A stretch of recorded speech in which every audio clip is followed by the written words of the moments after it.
Kartu ucapannya. Wih. Ya tahu nih. Oke Bapak. Bentar nggih. Oh, nggih. Wah. Oh, Yasin cekal. Silver play button.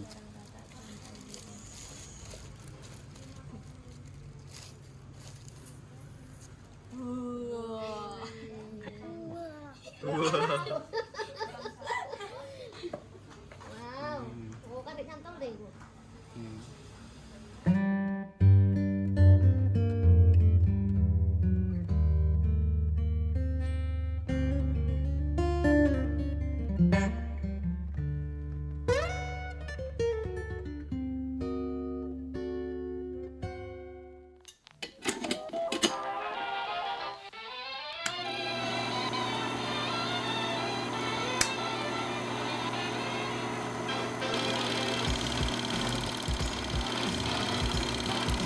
Akhirnya silver play buttonnya udah datang teman-teman.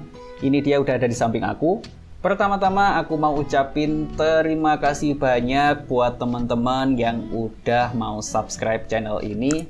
Kalian adalah orang-orang istimewa bagi aku karena kalian udah mau ngorbanin sepersekian detik waktu kalian yang sangat berharga untuk klik tombol subscribe yang ada di bawah ini.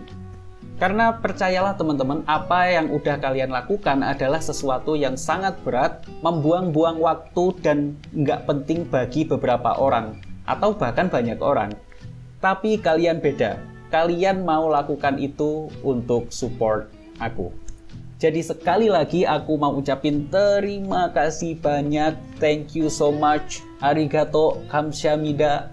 Tanpa kalian aku bukan siapa-siapa, tapi tanpa aku kalian adalah kalian. Dan pastinya terima kasih juga untuk orang tua aku, bapak ibu aku, dan juga anak istriku, dan semua orang-orang baik yang ada di sekitarku. Doa, restu, dan harapan kalianlah yang membawa pencapaian ini datang ke aku. Sekali lagi terima kasih banyak sudah mendukung manusia yang sangat-sangat biasa saja ini, yang sangat bersahabat dengan yang namanya kegagalan. Sedikit cerita, aku adalah anak pertama dari 3 bersaudara. Jadi aku punya 2 orang adik. Dan kami terlahir dari orang tua yang sangat-sangat luar biasa. Jadi kami pun dibesarkan dan dididik dengan cara-cara yang sangat luar biasa juga. Bapak gua itu nggak pernah ngomong ke anaknya, jangan jadi kayak bapak ya, karena bapak gini, karena bapak gitu. Nggak pernah, Pak. Dia selalu ngomong ke anak-anaknya dengan bangga dan penuh wibawa, dadiyo koyo abah gini loh. Atau jadilah kayak bapak gini loh. Beliau adalah seorang pengusaha dan beliau adalah salah satu orang yang terpandang di daerah kami dan juga dihormati di keluarga kami. Mempunyai banyak kiprah kesuksesan dan mungkin hal inilah yang membuat beliau sangat luar biasa di mata anak-anaknya dan membuat anak-anaknya terkagum dan bangga pada sosok beliau. Ibu aku pun juga sosok yang sangat luar biasa. Dia bagaikan malaikat tak bersayap bagi anak-anaknya, dan adik-adik gua pun juga begitu, Pak. Mereka pintar, mereka cerdas, mereka punya banyak prestasi di sekolahnya, dan mereka sering ranking di kelas. Gua sering banget dulu dengerin bapak gua cerita tentang prestasi adik-adik gua ke temennya, ke klien-kliennya di toko. Dia cerita ke teman-temannya tentang adik gua. Dia cerita dengan raut wajah yang penuh kebanggaan dan kebahagiaan. Gua pun juga sama, Pak. Gua juga sangat bangga dengan pencapaian mereka. Tapi kok selalunya ketika dengar bapak atau ibu gua cerita ke teman-temannya tentang adik gua, kok rasanya ada yang aneh ya? Kayak ada yang kurang gitu. Terus gua mikir, oh iya, kok nama gue nggak pernah ada ya di cerita mereka. Terus gue mikir lagi, oh iya, gue kan nggak punya prestasi apapun atau pencapaian apapun yang bisa diceritain. Gua sangat berbeda dengan adik-adik gua. Ya jelas mereka nggak punya sesuatu untuk diceritain tentang gua. Pernah sih dulu ketika SMP ranking 1, itu pun cuman sekali, dan itu pun karena sekelas isinya cuman preman-preman semua. Jadi secara ajaib gua bisa ranking 1. Setelah itu pun gua nggak pernah mendapatkan prestasi apapun atau pencapaian apapun sampai gua lulus SMA.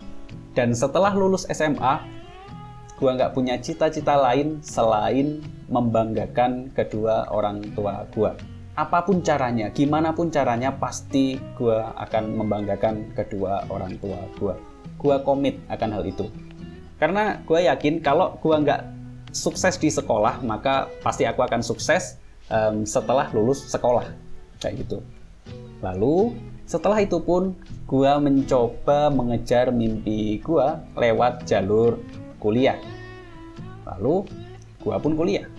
Dan ternyata belum dapat setahun udah drop out, Pak. Dan setelah drop out dan nggak kuliah, jelas pilihannya tinggal satu nih, Pak.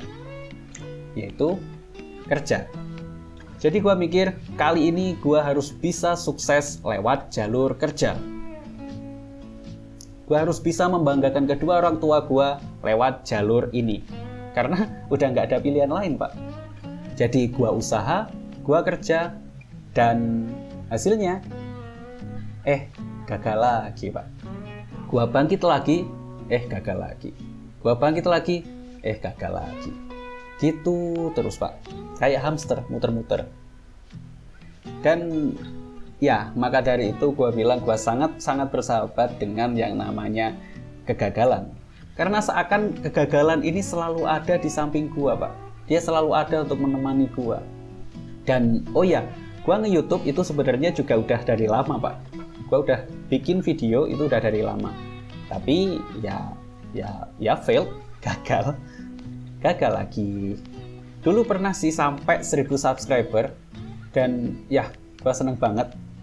Tapi entah kenapa tiba-tiba channelnya hilang, dihapus oleh pihak YouTube. Tapi ya udahlah ya, yang udah ya udah biarin udah gitu loh. Kan namanya aja histori hidup. Pasti ada lika-likunya. Tapi teman-teman, alhamdulillahnya di tahun 2023 ini pelan-pelan gua udah mulai bisa mewujudkan mimpi-mimpi tersebut. Bisnis gua udah mulai growth, dan tentu channel YouTube juga yang growth berkat support dan bantuan dari kalian. 100.000 subscriber. Wow. Itu bukan angka yang kecil, Pak. 100.000 orang itu kalau ngumpul di depan rumah gua, entah ya jadi kayak apa. Gila sih, gua nggak pernah nyangka gua bisa sampai di titik ini. Alhamdulillah banget. Dan mulai sekarang jelas mimpi gua udah bertambah. Selain bikin orang tua gua bangga, gua juga pingin jadi suami yang lebih baik untuk istri gua dan menjadi sosok bapak yang keren untuk anak gua. Gua pengen anak gua bangga pada gua selayaknya gua bangga pada bapak gua. Gitu sih. Ya mudah-mudahan kesampaian. Amin. Oke, mungkin cukup sekian dulu. Entah video ini bisa bermanfaat atau enggak. Tapi pesan aku buat teman-teman yang masih survive, masih menghadapi banyak masalah dan banyak kegagalan, kalian harus ingat, kegagalan adalah anak tangga menuju lantai atas yang bernama mimpi. Karena mimpi itu hanya untuk orang-orang yang kebal pada kegagalan. Oke, cukup sekian dulu video kali ini. Semoga bermanfaat dan sampai jumpa di video-video berikutnya. Terima kasih, sampai jumpa and bye. Terima kasih sudah subscribe.